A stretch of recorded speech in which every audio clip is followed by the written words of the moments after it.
tālāk sāksim mūsu diskusiju daļu. Un mēs tiešām domājam, ka šī diena un šī piektdienas novakare ir veltīta pieredzes apmaiņai. Mēs uzzināsim, kā dažādi strādā un rīkojās dažādās pilsētās.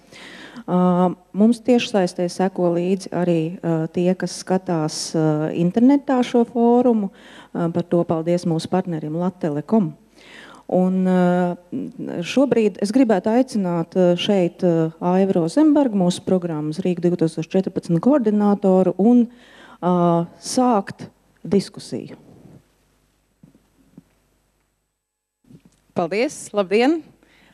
Vispirms atvainojiet par to, ka Latvijas rudenis ir iepriecinājis manu balsi. Nebēdājiet arī par to, ja es pēkšņi sāku raudāt, jo tas ir tikai tāpēc, ka jūs esat tik daudz šeit, tik kuplā skaitā. Man par to liels prieks un liels paldies arī Latvijas rudenim. Protams, ka jūs droši vien interesē, kāpēc mūsu fóruma nosaukumā ir 58 pilsētas.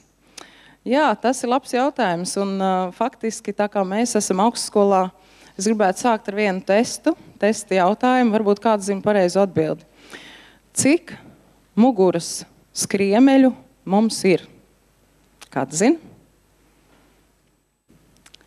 Laikam šī nebūs īstā augstskola, šī nav medicīnas augstskola universitāte, bet, lai jūs varētu par to padomāt un vēlāk atrast arī pareizo atbildi, kurus es jums neteikšu šodien, jo tie nav 58 skriemeļi.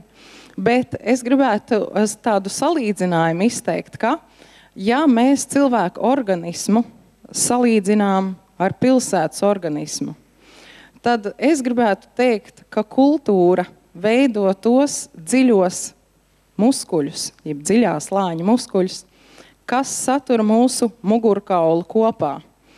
Kultūra satura mūsu pilsētas muskuļus kopā, ja tā var teikt, un patiesībā tie ir visi iedzīvotāji, kas to veido katrs savā apkaimē. Rīgā ir 58 šādi skriemeļi vai apkaimes, ja mēs citiem vārdiem varētu tās saukt. Nu, un tāpēc šodien jums būs iespēja pāris no tām dzirdēt, bet tikpat liels prieks mums arī ir klausīties un pieredzēt citu pilsētu stāsts par to, ko tad viņi par to tēmu domā. Nu, tad es arī gribētu arī uzreiz sākt ar pirmo runātāju un pirms tam tikai un vienīgi atgādināt, ka arī jums visiem, kas šeit esat klāt, ir iespēja piedalīties šajā diskusijā. Kamēr runātāji runā, jūs domājat jautājumus. Vismaz vienu pēc katra runātāja uzreiz mēs varēsim iekļaut, jūs ceļat roku, es mēģinu jūs zālē saskatīt, un tā mēs mēģinām tādu sarunu arī veidot. Protams, runātājiem es atkal lūdzu ievērot apmēram 10 minūtes, kā tas ir norādīts, citādi es sākšu rādīt visādas pieklājīgas zīmes.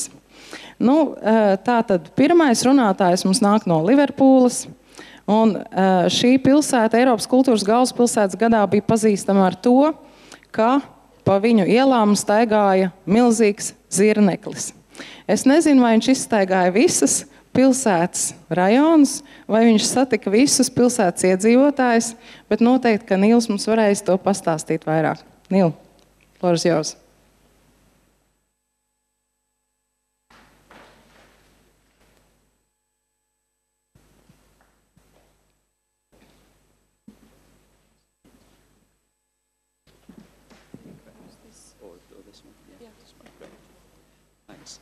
Hi, good afternoon everyone. I'm Neil Peterson from Liverpool 2000.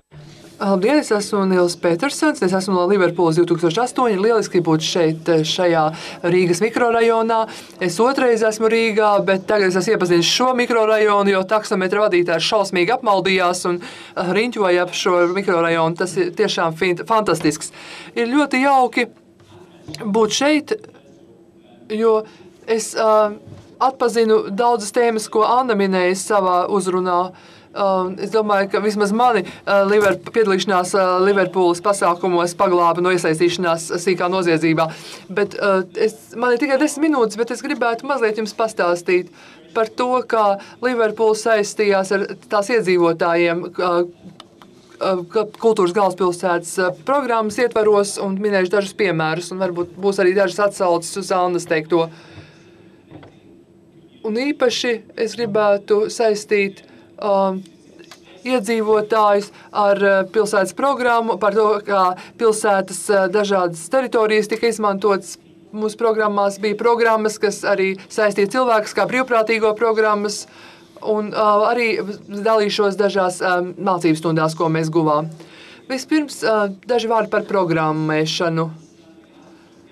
Un varbūt ļoti svarīgi ir saprast, ko teica Anna par auditorijas attīstību, jo šis kultūras galvaspilsētas pieeja šī programma palīdz iesaistīt cilvēkus, kas parasti nav saistīti ar kultūras programmām. Un Liverpoolē tā mums bija ļoti spēcīga tēma, kā mēs pievērsāmies. Un bija nozīmīgi tas, ka Liverpooli izraudzījās par kultūras galvaspilsētu no Lielbritānijas. Mēs piedāvājam daudzus pasākums plašai publikai, daudz no tiem pa brīvu. Viens tāds pasākums bija šis dzirneklis, kur redzēja ļoti daudz cilvēku. Mēs arī veidojām vietējos paviljonus, kur mēs piedāvājam dažādas kultūras programmas pašos mikrorajonos, tā skaitā dažos no pašiem smagākajiem Liverpoolas rajoniem. Un tas mums ļāva izveidot šīs kultūras takas, kā mēs tās dēvējām, kas arī ir izcils veids, kādā veidā iesaistīt kultūras pasākumos, kā izmantot telpu pilsētvīdi. Un pilsētas dienvidos tajā teritorijā, kas ir tā vieta, kur ir visas katedrāls lielākā daļa, un šajā pilsētas daļā, kur bija pasākumi, tas absolūti mainīja to vietu. Un kas notic kopš Eiropas kultūras galvaspilsētas, tagad mēs esam pārcēlušies uz pilsētas ziemeļiem, kas liels izaicinājums ar ļoti lielas problēmas, ar trūkumu, nabadzību, ļoti sliktu apdzīvojumu, platību, sliktu veselību. Tur ir futbola laukums, un mēs sākam organizēt galvenos tādus pasākumos tieši tajā rajonā, lai kaut kādu panāktu efektu, tāpat kā Dienvidu Liverpoolē. Un šī ir viena no tām programmām, kas mums bija, un tā bija visai labi pazīstama. Tā bija taka par Superlambanonu. Lambanonu taka. Un tā ir tāda līdzdalības māksla. Lietējās kopienu grupas, skolas, biznesa atbalstīja mākslinieks, un mēs uztaisījām 100-120 šādas figūras, kas radīja tādu taku ceļu caur visai pilsētai. Divas lietas notika. Pirmkārt, kopienot iesaistījās, līdzdalība piesaistījās, otrkārt, tas radīja milzīgu ekonomisku un iedzīvotāju saikni, jo bērni kā augšā uz tiem fotografējās, un tas izplatīja tā paplašināja līdzdalību mūsu programmā pa visu pilsētu un šāds kultūras taka, tāpat kā arī konkrētas telpas, pilsētvides telpas, tās bija ļoti svarīgas. Cita lieta, ko es gribu detalizētāk aplūkot, ir programma, ko mēs saucam par radošajām kopienām. To mēs arī izveidojam. Tā ir ļoti konkrēta, specifiska programma, lai kultūru varētu parādīt apkaimēs, mikrorajonos. Un ko mēs darījām? Mēs pateicām cilvēkiem domē, veselības departamentā, policijā, padomājiet, kāda ir jūsu dienas kārtība, padomājiet, kādā veidā kultūra kapitāla, kultūra galvaspilsēta varētu ietekmēt, palīdzēt jums, un kā tas varētu notikt. Es jums minēšu dažus piemērus arī. Otra lieta, un mēs pilsētas organizācija, kultūras organizācijas, mēs arī piedabojām, ka tās ne tikai strādā, darbojas pilsētas centros. Pilsētas centrā, lai šīs ļoti svarīgās kultūras iestādes no šīs komforta zonas dotos uz citām apkaimēm. Tas radīja arī milzīgi interesantu tādu apkaimju naratīvu, kur arī iesaistīti vietēji iedzīvotāji bija kultūras pasākumos, kur viņi stāstīja daudz pozitīvākus stāstus par viņu apkaimi, un tad šo saikni nostiprinājumu paplašinājumu. Visu beidzot, tas arī, ko Anna sacīja par līdzdalību un autorijas attīstību, kopienu auditoriju doties uz pilsētas centru, tas arī skubināja šos cilvēkus doties pilsētas centru pēc tam. Daži cilvēki, grupa, bēgošā grupa, tā bija grupa, kas ceļoja pa visu Eiropu. Sākotnējais koncepts bija ļoti vienkārši katrā no Liverpoolas rajoniem un apkārtnes rajonos. Notika grupu kaujas cīņas un mūzikas, protams, cīņas, muzikālas cīņas. Un viņi spēlējuši ir arī tādās dažādās citās Eiropas kultūras galvaspilsētās un arī piedalījušās citās pilsētās nacionālās programmās. Tas viss ļoti vienkārši. Mūzika tiek izpildīta kopienā un tad tālāk no tā veidojam nacionālu starptautisku arī atpazīstamību. Turpmāk, piemēram, 4 stūri bija ļoti konkrēti īpaši programma un es ļoti ļoti gribēju par to runāt, kur katru no 5 rajoniem, kas ir Liverpoolē, tika viņam tam bija partners ar kādu skolotūras institūts, un vienam no rajoniem bija, kas, tā arī tika izcelt viņa svarīgākās problēmas. Nav pieņemami, it's not okay, te runa, tā bija muzikāla programma. Tāpat arī animētie parki tika izmanto, kas ļoti svarīga daļa no pilsētas, un pilsētā Rīgā arī ļoti fantastiski parki, un parkos mēs izmantojam arī kā parkus, ko demonstrēt kultūru, un mākslas ielē ir viens no 4 stūru, piemēram, un tā programma sauc Alt ir, tā ir sena vēsture, tāda neliela upīte, tur ir arī problēmas ar dažādām bandām, noziedzību šajā rajonā pie tās upes, kas ir ap to upes, notiek strīds ar divām bandītiskiem šiem grupējumiem, kas ļoti jauni gan cilvēki, bet pilsētas galvenās vai kultūras iestādes pievērsās šai programmai un mēģināja kaut kādā veidā panākt, lai tādi jauni cilvēki, kas tur dzīvo, lai netika iesaistīti šajā te bandu aktivitātēs pasākumos un piemēram, piedāvāja biļetes uz kaut kā teātra izrādi pilsētas centrā atsevišķiem cilvēkiem. Un šo pasākumus vadīja organizēja kāda teātra trupa. Un ļoti interesanti, ka finansējums nāk no mākslas padomes, kas finansē mākslu. Lielbritānijā bija daļa no šīs finansējuma, bija Cobalt Housing, kas ir apbūves uzņēmums, kompānija. Bet tieši notika sadarbības starp šo te mājokļu apsaimniekošanas institūciju un mākslas padomu, kāda cita.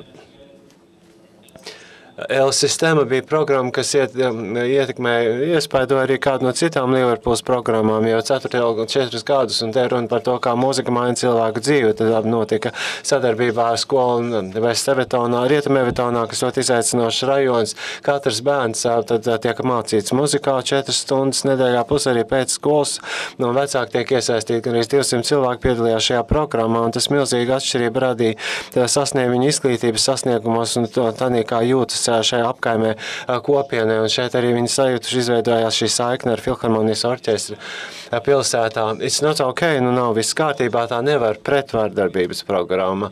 Un mēs strādājam šeit ar jaunajiem cilvēkiem, izmantojam ļoti spēcīgu kino vai filmu, kurā bija runa par dzeršanu, par grupu noziegumiem un tā tālāk. Un šie 2 DVD tika demonstrēti skolā, pēc tam bija semināra nodarbības un projekti tādējādi sasaistīja arī ar mācību programmu skolās. Un 2 lietas notika, antisociāla uzvedība un noziedzības līmenis ļoti lielā mērā samazinājās pie šīs programmas. Un izglītības sasnieguma palielinājās, izmantojot filmu, lai runātu par šīm jomām, ir ļoti būtiski. Un to mēs aizsākām kā kultūras galvaspilsētu. Pagājušajā nākamā nedēļa tas, ka mēs redzējām pagājušā nedēļā Eiropas balvas pasniegšanu, kur arī par to paši bija runa. Tāpat arī brīvprātīgo programmu. Pavisam īsti par to es parunāšu. Tā piesaistīja 1000 brīvprātīgo vietējo cilvēku, un kopš 2008. gada mēs turpinām pulcināt brīvprātīgos.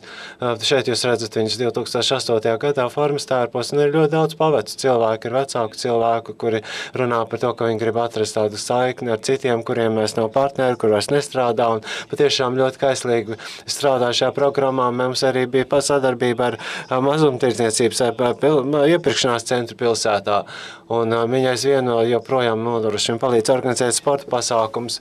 Šī brīža pieeja, es tā pavisam ātri tam izskriešu cauri, tāpēc, ka gandrīz jau man laika vairs nav, bet finansējuma modelis, kas mums ir kultūras pēc 2008. gada, kultūras galvaspilsēta, jo mēs centrēs uz 2 jonām galvenās kultūras institūcijas, vidējas mēroga festivāli un organizācijas, un pavisam mazas tādas cilvēku organizētas programmas, kas arī tiek nedaudz finansētas. Es arī minēju Ziemeļu Liverpoolu, kas ir lielāks izaicinājums, un ļoti daudz no reģenerācijas šiem te pasākumiem, procesiem, kas notiek pilsētā, tiem ir kultūras elements, tāpēc, ka tad tu labāk apzinies to kopienu, kurā tu dzīvo. Piemēram, pēc lielajiem zirneklim, kas bija 2008. gadā, un to La Machine organizēja Franču ielu teātrs.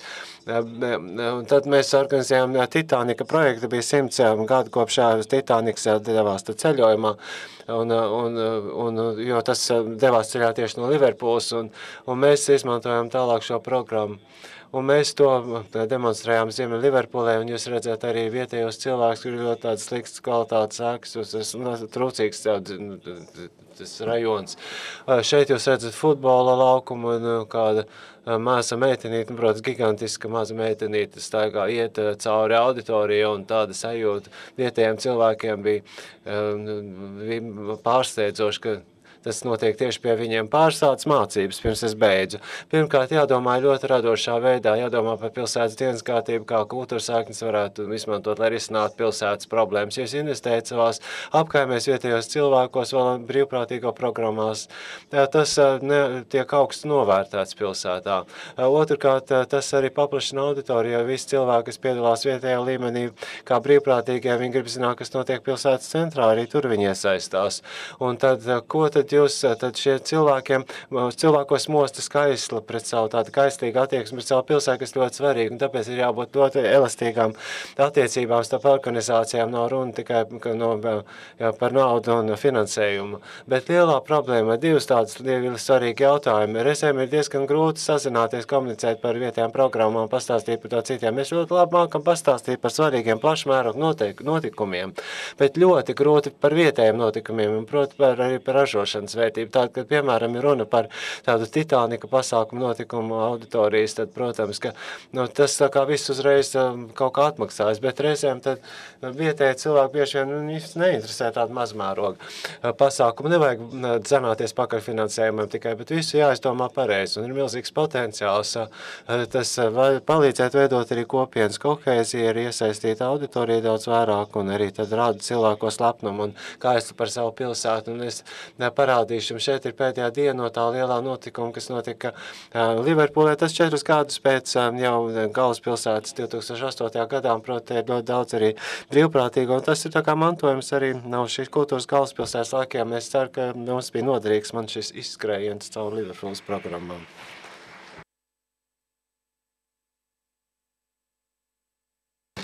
Kāds jautājums? Tieši viens jautājums. No, maybe not at this stage. Thanks.